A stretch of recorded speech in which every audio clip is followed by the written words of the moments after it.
Bueno, seguimos en Para Contarte Mejor y como lo adelanté en el primer bloque, vamos a hablar con el subjefe de policía de gobierno de la provincia de Río Negro, Roberto Stupnicki. Bienvenido, Roberto, gracias por haber venido. No, al contrario, un gusto y a disposición. Sí, la verdad es que necesitábamos hablar con usted a partir de lo que ocurrió este fin de semana con este chico. ¿Cómo es el apellido? ¿Alarcón? Alarcón. Sí, la verdad que es un hecho lamentable. En primer lugar, las condolencias a la familia de la víctima. Bueno, es una situación que no deja de llamar la atención y de ser reprochable porque una conducta antisocial que cegan una vida por cuestiones que son hasta pueriles. Creo que no debe haber una tal diferencia como para pensar en matar a otro, ¿no? Pero se dieron estas situaciones y en cuanto a lo policial, ese día estaban destinados desde la unidad 34, según el informe policial, 24 efectivos. Para la salida de los boliches para esa zona. Para el tratamiento de la unidad 34. Claro. Por lo tanto, cuando se sucede eso, es a la salida de un boliche, del boliche Cachaca, y el hecho en sí se produce más o menos a 200 metros del boliche. Claro. Justamente en la rotonda. Cuando llega el personal policial al lugar ya se había desatado la situación y ahí se encuentran con el joven tirado en el piso. ¿Ya fallecido o no? No, creo que después lo trasladan al hospital y en el camino o en el hospital habría fallecido. Pero ese es el cuadro, la escena que encuentra la policía. Justamente según el relato policial estarían ocupados en otra riña al lado contrario de donde se suscitó esto. Así que cuando llegan ya se habían encontrado los grupos antagónicos y ¿Cómo es el sistema de ahí? ¿Cómo es el operativo que hace la policía? ¿Va recorriendo los diferentes lugares bailables? Sí, se destacan gentes en cada uno de los boliches. La guardia se compone de la siguiente forma. Hay 12 efectivos de la guardia ordinaria y se refuerza con 12 más. Claro. Serían 24 efectivos. Esos efectivos se destacan en cada uno de los boliches. Y después hay un refuerzo que está circulando permanente por todos lados. Claro, lo que pasa es que esto no sucedió en el boliche ni en la puerta. No, ni en la cercanía. Claro. Más o menos 200 metros. Claro. Era un grupo de personas que salía del lugar y se dirigía a sus domicilios, los típicos. Claro. Pero justamente en la rotonda se produce la pelea, el enfrentamiento y es ahí donde lamentablemente... ¿Había gente con el chico en ese momento? Sí, estaban sus pares. Sus amigos. Claro, hay varias personas golpeadas. Claro. Por eso se está tramitando una causa con la intervención del juzgado a cargo del doctor Guillermo Bustamante y la Fiscalía de la autora Zagal. Ajá. Hoy tenemos 6 detenidos. 6 personas detenidas, imputadas. ¿Son mayores? Sí. No, hay menores también. Ajá. Esto nos lleva indefectiblemente a hablar de lo que está sucediendo a nivel social, ¿no? Porque como hablábamos fuera de cámara, todos los días se generan hechos de violencia, de agresión, de riñas, como decía recién, y me parece que esto responde a una problemática social más profunda. Sí, yo creo que es un momento en la historia de la humanidad donde el ser humano es mucho más irritable. Hoy cualquier cosa nos altera. Claro, eso que me decía usted, que esto venía de un partido de fútbol probablemente del día anterior. Claro, sí, no, esa misma tarde se había desarrollado un partido entre estos grupos. ¿Cuál será la diferencia? No la conocemos, está en investigación, pero lo que quería reflexionar es un poco sobre el ser humano de este tiempo, ¿no? Donde justamente hoy somos muy irritables y por ahí su familia... No estoy analizando puntualmente el caso, pido disculpas, sino hablo de la juventud o de los jóvenes de este tiempo y de nosotros también, ¿no? Porque si hay responsables en esta sociedad sobre los jóvenes, adolescentes y niños, somos nosotros, claro, los adultos. Entonces, desde ese lugar creo que hay jóvenes que sus familias no los atienden, son familias disfuncionales en muchos casos, que han perdido la relación con sus hijos. Claro. Y al mismo tiempo por ahí el Estado se encuentra con esta problemática que es propia de este tiempo. Hasta hace X tiempo la escuela tenía un rol importante de contención, al igual que las iglesias, y hoy los chicos generalmente tienen problemas en ser en tener continuidad en los colegios. Estamos hablando de que el sistema nacional, el 50% de los que ingresan a la escuela secundaria fracasan. Claro.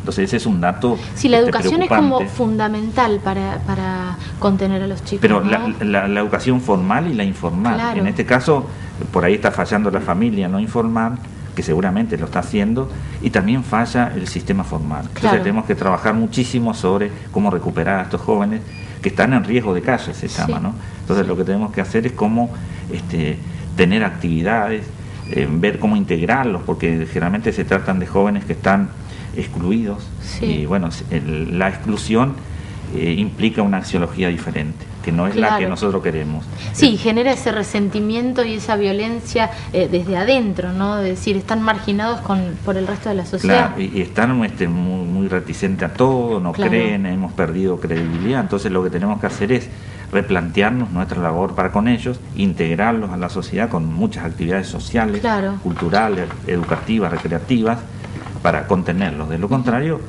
tenemos estas situaciones donde hoy piensan en el alcohol, en la droga, Claro. en estar en la calle. Eso cuando- le iba a preguntar, ¿qué rol cumple en estos casos eso, las adicciones, ¿no? Bueno, creo que es el fenómeno de este tiempo, por eso el Estado le cuesta dar respuesta, porque es un fenómeno reciente. Claro. Entonces hay dificultades para estructurar un sistema, primero de recuperación del joven, pero también de la familia. Entonces tenemos que trabajar muchísimo en ir aprendiendo esta problemática, Claro. que insisto, Si no sabemos tanto, claro. Claro, creo que estamos aprendiendo, la escuela está aprendiendo, el sistema judicial está aprendiendo, la policía está aprendiendo, la familia está aprendiendo a que su rol o el rol que tenía anteriormente no es el mismo que le toca hoy. Entonces tenemos que repensar todo de nuevo. Esa es la gran dificultad que tenemos, y además que estos problemas son de complejidades múltiples, por lo tanto no hay recetas como nosotros estamos acostumbrados a solucionar solo desde una área, mirada. claro. Que por ejemplo la policía se encarga de toda la seguridad, y no es así. Nosotros somos un apéndice más, Claro. pero tenemos que trabajar con todos los otros estamentos que lo fui citando anteriormente, pero no es una problemática. No, pero de además policía. la policía es como el último eslabón de esta cadena no sé si de inseguridad, pero sí de violencia y de esta problemática social. Ustedes van cuando está el lío ya hecho. Claro, bueno, ahí es donde tenemos que posicionarnos, enfatizar toda la comunidad, tanto desde el Estado como la sociedad civil, en trabajar en la prevención. Claro. Creo que recuperarlo a los chicos, sacarlo del riesgo de esos sectores vulnerables y ponerlo en un sector a resguardo de mucha protección, de mucho derecho, sobre todo el derecho a la educación, Claro. para que pueda vivir en paz, tranquilo, y pueda manifestarse como tiene que hacerlo cualquier ser humano. Exacto. Roberto, antes fuera de cámara me contaba que hay una estadística hecha que tiene que ver con la reinserción al delito y la educación. Sí, yo vengo de ser educador, ¿no? De desarrollar mi actividad paralela o al mismo tiempo con la policía en educación. Y en uno de los roles que me ha tocado desempeñar fue director de una escuela secundaria nocturna, donde venían generalmente las personas que han tenido dificultades en el sistema tradicional. Y creamos un anexo en la U12 de Viedma, y se comprobó que todas las personas que estaban privadas de su libertad y asistían a los colegios secundarios no reincidían en el delito, o por lo menos en ese tipo de delito. Entonces creo que ahí es donde tenemos que enfatizar. Las cárceles tienen que ser para recuperar al sujeto, y una forma es a través de la educación formal, teniendo, si bien hoy hay escuelas, pero hay que enfatizar en todos los estamentos, ¿no? Sí, es re importante, pero aparte hay estadísticas, hay números. A nivel nacional, ALAC también había hecho una estadística así, y me parece que es una herramienta fundamental para empezar a trabajar esta problemática. Roberto, ¿cómo está la policía hoy? ¿Tiene las herramientas necesarias a nivel recurso humano y equipamiento? Bueno, estamos trabajando para dignificar la labor, ¿no? Hoy estamos en una situación comprometida de conocimiento público, donde no hay plata. Necesitamos autos, Claro. necesitamos tecnología, necesitamos más recursos humanos. Los recursos en esta problemática siempre son insuficientes, pero bueno, estamos trabajando. se ha logrado por lo menos instalar en la agenda pública y política el tema de los salarios del personal policial, el tema de la necesidad que dije anteriormente de recursos, claro, y de una fuerte capacitación. Pretendemos que el policía pueda tener un rol protagónico en esto, en la prevención, y para eso estamos diseñando una estrategia de trabajo que se corresponde con un 70% de los recursos volcados a la prevención, esto en recursos humanos y materiales, sí, y un 30% destinado enfáticamente a la investigación de los delitos. De esa forma, hoy está invertida esa situación y no está clara. A la gente que se va a dedicar a investigación se creará un escalafón especial donde se lo va a capacitar especialmente para eso. Es decir, no es lo mismo hacer prevención que investigar un delito. Claro. Entonces el campo y el objeto del conocimiento es otro, por lo tanto vamos a hacer una división en cuanto a la formación y después, por supuesto, en cuanto a la labor. Claro. Está muy bien. Yo me preguntaba el otro día, cuando vino el gobernador acá, decía que hoy la sociedad cambió, entonces la policía también tiene que tener un rol diferente al que tenía antes. ¿Cómo se maneja al policía, al viejo policía, al que está acostumbrado a la otra forma? Me imagino que debe ser bastante difícil, sí, cambiarle como la cabeza, ¿no?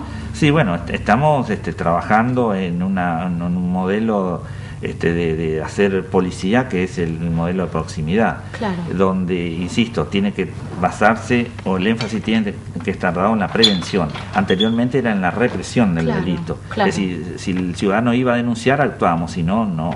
Hoy tenemos que hacer todo lo contrario, claro, tenemos que adelantarnos a los problemas, y para eso requiere de una mirada distinta, un posicionamiento distinto, y en eso estamos trabajando. Claro, y una mirada distinta también desde la sociedad a la policía, volver a reivindicar la policía como institución, ¿no? De dejar, como dar una nueva oportunidad a la sociedad y a la policía como institución con el rol que ocupa de servir a la sociedad. Claro, nosotros tenemos que empezar por dignificar la labor. Esto significa mejorar las unidades, el lugar donde se trabaja, porque es muy precario, es calamitoso, le podría decir, en algunas unidades.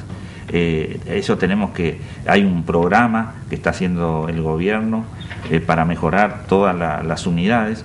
Hay un programa o una planificación para la adquisición de vehículos, sí, para adquisición de tecnologías y para ir mejorando paulatinamente el sueldo de nuestros compañeros de trabajo. Así que bueno, tenemos esa mirada.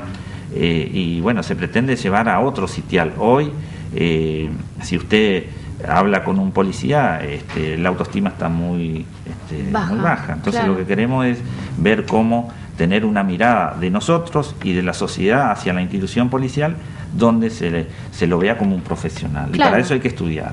Exacto. Bueno, Roberto, muchísimas gracias por haber venido, fue muy interesante esta charla. Ojalá que no se sucedan tantos estos hechos de violencia. Igual hablábamos hoy, ustedes tienen hasta identificadas las familias y las personas, que eso no pasa en las grandes ciudades. Nosotros todavía tenemos un nivel de seguridad que tenemos que cuidar, ¿no? Sí, tenemos que trabajar, sabemos quiénes son las personas que están en riesgo y podemos recuperarlo. Claro. Así que si todos nos ponemos a trabajar sobre esta problemática, creo que podemos solucionar y rápidamente. Sí, por el bien de esas familias y por el bien de toda la sociedad.